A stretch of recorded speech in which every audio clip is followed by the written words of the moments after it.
The best way I can think of bringing it into this social professional lens is to describe it as something that feels like magic, because it is right now almost as much of a black box as magic is, and maybe even more so.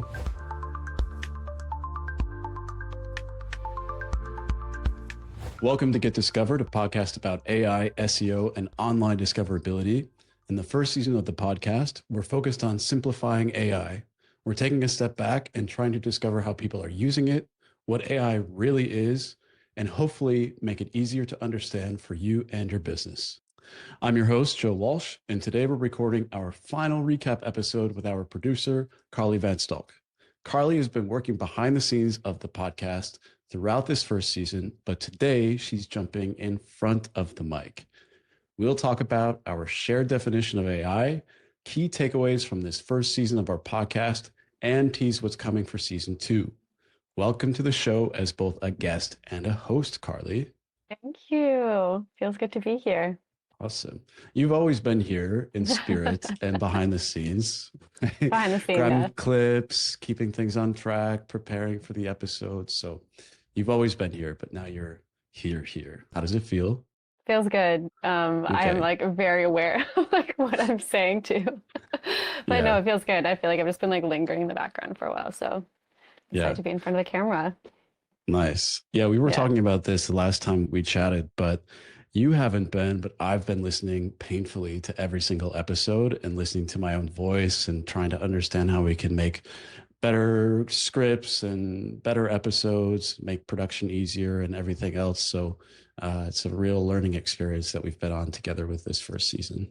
Yeah. Yeah, I know. I feel like we've definitely learned a lot, which we will jump into a little bit further in this episode. But yeah, I would not be able to re-listen to my voice constantly, so I'm honestly impressed that you did that for every episode. Yeah, it's a difficult task. It's a difficult task, but it's necessary. So anyway, as the listeners will remember, we started every episode with a little excerpt from the crowdsourcing project we did to find a definition of AI. And rather than going back to that crowdsourced definition for the final episode, we want to do things a little bit differently. So this time, we want to share our own definitions of AI and arrive at a final shared version of AI. So Carli, let's start with you. I have prepared my answers. Yeah, and just so the listeners are clear, like Joe and I have not shared our definitions and we have not arrived at a shared definition together. So this is totally on the fly, except for my prepared answers. Okay, here, after listening and being a part of this whole first season, my definition of AI comes in two parts. The first one is like the factually correct one. And here it is. Artificial intelligence is the field of computer science focused on creating systems that can perform tasks that normally require human intelligence, such as learning, reasoning, problem solving, perception, and language understanding. And yes, AI helped me write that answer. But what I've also been thinking about, and from what we've heard from every guest so far, is that there's like a broader cultural definition that is kind of missing the mark in this like factually correct one. And what I've noticed is that it's surrounded by like mystery, intrigue, some fear because it's a new wave of technology, a lot of excitement too. People are generally pretty excited about it, especially in the tech space. So, for my second part of this definition, culturally, I would say it's a bit of an enigmatic force that feels both powerful and mysterious, but it blurs the lines between human thought and machine capability. Okay. Well, in the spirit of providing two versions of the definition, on our goal toward having a single one, I think there is the scientific slash technological definition of it, which we could debate until the cows come home. Um, the interesting thing I think we found in this first season is that the majority of responses, not just in our crowdsourcing, but also by our guests, really focus a lot on large language models as this canonical example of what AI is. Yeah. But I think it's obvious that the scope of the definition is much wider than that. So, from a scientific and technological perspective, I would sum it up as artificial intelligence is something that looks like a machine that can think. Now, machine and think are doing a lot of work in that sentence. But one of the things I think we realize, and this will get me into the cultural piece of it, is how little understanding or shared understanding that is we have as a society and as professionals into what machine means and what thinking actually means. And so it's impossible for us to have this really clear, clean cut, super accurate in all cases definition of AI because socially, we don't understand what we are trying to define. We don't understand it for ourselves. And the best way I can think of bringing it into this social professional lens is to describe it as something that feels like magic because it is right now almost as much of a black box as magic is, and maybe even more so. So, my definition of AI is a machine that can think or appear to think. And I think that goes a lot further than large language models because actually we know that large language models are not thinking, at least not in the human sense. They're just a prediction algorithm that decides what is the likely next best word in a sentence based on what training data it has, the prompt you gave, what you're looking for, the feedback, and all of that. So I also think that by way of understanding that artificial intelligence is something that is a machine that appears to think, it also helps us realize that we do not currently have artificial intelligence in a real, true sense. Yeah.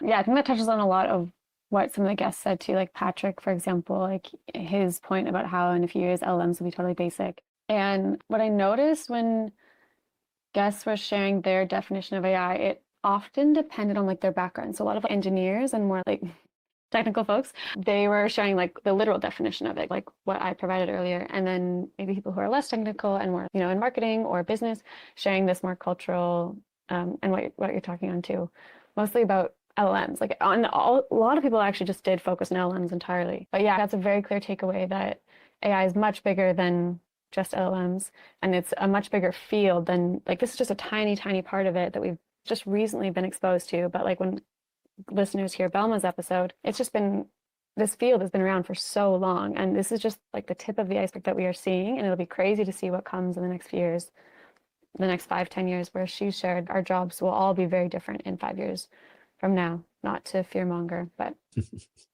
Change is good for the most part, Carli, right? Yeah. Yeah.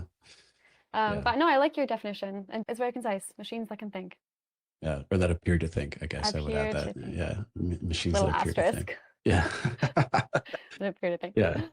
Awesome. Okay, so our collective shared definition. I'm happy with yours. It touches on the technical part, and it also touches on this like social part. And let's roll with it. It's the final Perfect. definition. There we go. Now that problem Done. is solved and everyone in the world can go back to their work. Yeah, it was We've an interesting. arrived at our core Yeah. purpose of season 1 in one sentence. All of Boom, these that's it. episodes, Yeah. hours of production time. Yeah. Yeah. But I think it just highlights exactly what we've been saying all season is that there are so many different understandings, such a lack of AI literacy, so many limitations and over promises that have been made in this industry. So I think it's good for us to have something that it can be a North Star definition for us, and it's easier for us to define what's actually happening under the hood and whether or not we could call something artificial intelligence as such. I have a question it's not on the script, so we're going to freewheel this, but do you feel like, based on what you know and understand in the conversations that we had in the first season, large language models will at some point in the future no longer fit into this category of artificial intelligence? Yeah, I think so. I think it'll just be the norm, like Google, and AI will develop so much more. Yeah, but simply, yeah, I think that right now it seems so novel and exciting and new to us, but it'll just be the next Google. Interesting. What do you Okay. think? I think probably yes. I think in a way, artificial intelligence has always been, and I think even to the point of that definition that we just agreed on, always will be for the foreseeable future, defined by that which we don't currently have, but which we see a path toward getting or toward achieving, right? So we're almost like we're constantly moving the goalposts of what artificial intelligence is, when we can achieve it, what it can deliver. And that's something to be said for what the industry actually like what it's founded on. It's founded on pushing frontiers. So when you reach a frontier, the goal is to push even beyond that. So that's why artificial intelligence as a concept, as a topic, is this kind of shape-shifting vampire of technology that's difficult to actually say, okay, now that vampire has become a dog and you have to watch out for it. Okay, well, now that dog has become this like flying dragon or gargoyle. I don't know. Like it keeps moving around, but I think that's just the nature of the field itself. It's always about pushing boundaries and chasing the next frontier. And at a certain point, we're going to have to catch up to it and say, okay, this is it. This is what artificial intelligence actually is. And I wonder if that might actually just be singularity, right? When there's no difference between a human and a machine. Some people Yeah. could argue maybe we're at that point already, right? We're the first members of the Homo evolutus species. I don't know if you've heard that concept before. Hmm. I think we talked about it in one of our episodes even. No. Yeah. Yeah, but no, I think a good example of this is honestly the Roomba, where 10 years ago that was crazy AI, and it still has AI components, but now we're thinking of it as very basic. Like it moves left, right, back. Like, and there's some, obviously, it has an AI component. But I think when it'll be start to become very crazy and real for us is when we have like right now all that what we're talking about with AI is online, it's on the computer. But when it becomes more physical and like tangible for us, that will which will inevitably happen, and it is happening. I don't know if you saw that the robot of the Yeah. the one that like fell over. Yeah, it'll be really trippy to see. Or I don't know, I think we'll also just crave this sense of simplicity. Like just going back to like at least right now where we have people with social media and like smartphones and how we're kind of craving this like digital detox life. In many ways, I think that'll also happen as AI progresses. We'll also want this pendulum swing. Something I think is important to mention as well. A certain part of this podcast was for me selfishly like some therapy, because when you look at any industry, take any industry, whether it's technologically related or not, there's this tremendous sense of FOMO building up. And LinkedIn is a great place for you to see this. As a forum, that has become this place where, depending on who you're following, it's more or less just all of the ways you see every day, all of the ways that you're missing out on what's happening and how this is, you get this sense, this feeling, at least I do, that everything is just passing you by. Like I have never felt more old and disconnected from technology than I have in the last year, because I feel Wow. like, God, okay, now they're automating sales development representatives. And now here's this person that shared this workflow about how they manage their schedule for the week and keep track of all their projects. And okay, here's this company that just vibe coded an application and now they have 1 million ARR. The thing to remember, I think, is just like what you see in your personal feed of Instagram is you're seeing this very curated version of everybody's best moments in their lives. When you go to LinkedIn or when you hear conversations, there's a tremendous amount of effort that's been put into curating the stories that people share about how AI is actually transforming the way that they're working now and how it's going to change things in the future. And I think a lot of people maybe internalize this lack of progress in their own professional life and their own companies, feeling like they've really missed out. And I think that can create an attitude or kind of a mindset where you feel so overwhelmed you can't take the next step. And so that's what we try to do with this first season, is give people the chance to take a step back, understand what's really going on, and focusing on the ways that it can be applied to what they're doing now and how they can build on that progress in the future. And also remember that what you see on social media, whether it's LinkedIn or otherwise, or even at conferences or whatever, these are very, very curated stories, some of which are actually BS, but not all of them. And it's important to know the world is not passing us by. Things are moving quickly, but not so quickly that you can't take a step back and understand what to do and have a strategy for implementing this technology in a way that makes sense. You should remain focused on delivering actual value, not just crossing off a list or putting AI lipstick on something that you've created or you want to do. And that was really helpful for me this season to understand a lot of people are in the same boat of trying to figure out what this means for them. And a lot of the headlines that we read about how Google isn't relevant anymore and SEO has completely changed aren't true. There are a lot of fundamental principles around how people do work that haven't changed. This is, as a technology, large language models or artificial intelligence in general is more of a full force multiplier and less of a replacer. And I think that will probably always be the case, but at least for the next couple of years, it will definitely be the case.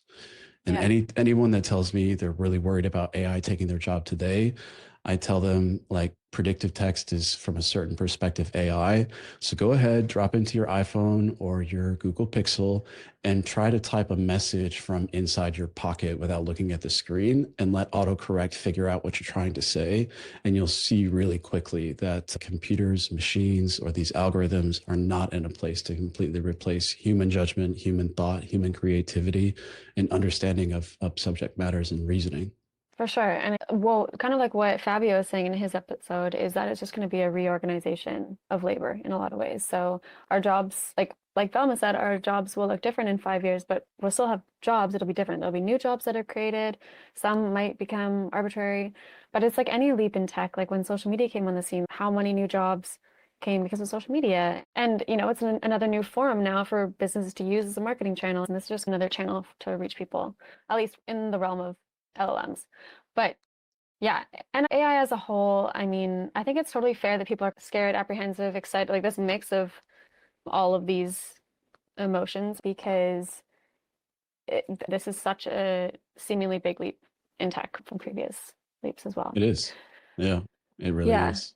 but what you're saying is that it's okay to slow down. We don't all have to jump on this bandwagon and we can just pause and it will cool off. Like it already is seemingly starting to. Yeah. Cool. Um, okay. Yeah, so season one is about this high level understanding what AI means, trying to build up more of a definition, some AI literacy just across different industries and how it applies to your work life, to your personal life, the pluses and minuses.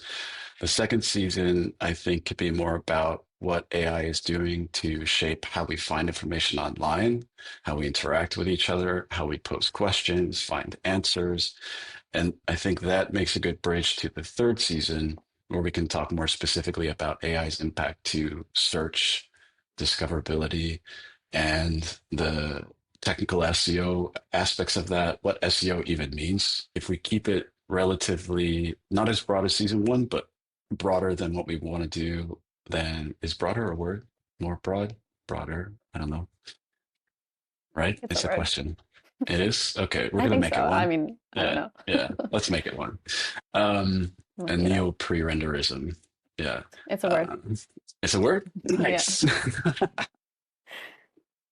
Yeah, so season two, in terms of guests, my dream would be to have Karen Howe on our podcast. I'm just gonna put that out into the world to manifest it. Yeah. Yeah, and there's another host that's really amazing. Her name is Hannah Fry. Have you heard of her? I think you mentioned her. Yeah. So she is a math professor at, I think it's Cambridge, could be Cambridge or Oxford.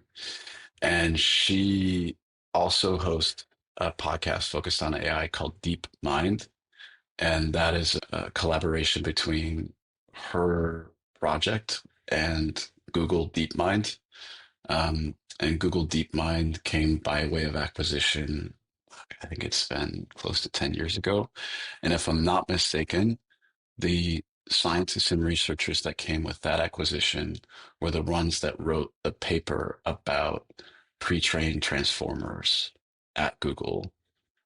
I think it was called All We Need Is Attention or something like that. And that was what laid the groundwork for what became ChatGPT and all the other large language models that we're now using today. That was the initial research that did that. She would be an amazing guest. This is like a wish list. But This is so we have I'll some try my like best. and then yeah, season three is when I want us to be much more narrow and focused on the nitty gritty of how tools are used, what's being developed, what is good, what's not good, what people should be paying attention to. And that's the kind of vision that I have for it. Yeah, that could be cool. Do we still want to record them all at once, or would we like to do it a bit more on the go? So like maybe what we record once every 2 weeks or something, and then it's published in a more timely manner. Yeah, I think yeah, spreading it out a little bit would be good. Cool. All right. Okay, thanks. So we'll talk tomorrow. I'll see you tomorrow. Okay, bye. Yeah. I'll see you. Thanks for listening to the final episode of the first season of Get Discovered, a podcast where we explore AI, SEO, and the future of online discoverability. This episode, officially as the final episode of season 1, wraps our first season. If you've enjoyed this season, please subscribe and share the show. Season 2 is coming soon, where we'll be diving deeper into the worlds of AI and search. More about us, swing by Prerender.io. We make sure your site isn't hiding from Google, Bing, or the next-gen AI bots that are sniffing around for fresh content. I'm Joe Walsh. And I'm Carli Van Stolk. See you next year. Ciao.